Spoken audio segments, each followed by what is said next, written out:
saudade, cheio de felicidade, meus amigos encontrei. A noite estava clara com o seu luar de prata, fui fazer a serenata, em vez de cantar chorei. Percebi logo a saudade, na memória é uma lembrança dos meus tempos de criança, que brinquei na cachoeira, Saracura no banhado, bem te vi lá no pomar. Quero ouvir o gorjear do sabia laranjeira.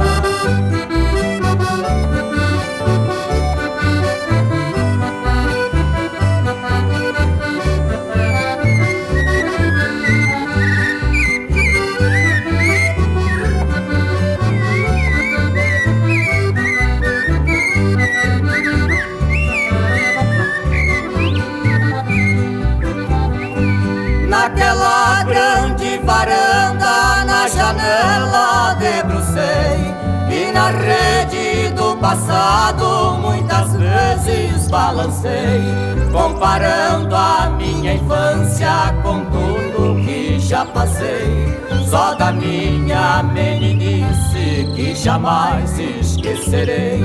Quem me dera se voltasse pelo menos aos 15 anos.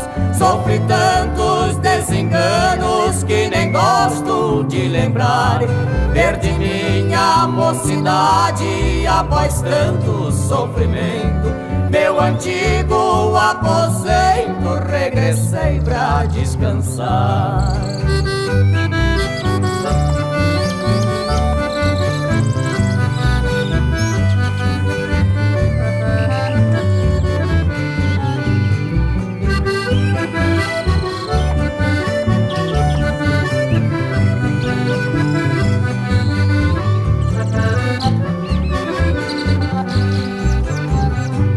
Fiquei triste, pensativo, no recanto, bem sozinho, para ouvir os passarinhos num cantar apaixonado. Parece que eles diziam, porque você foi embora.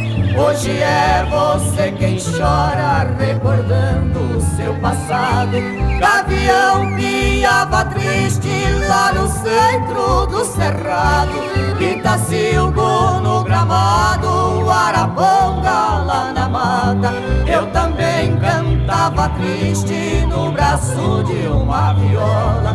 Não há nada que consola esta dor que me maltrata.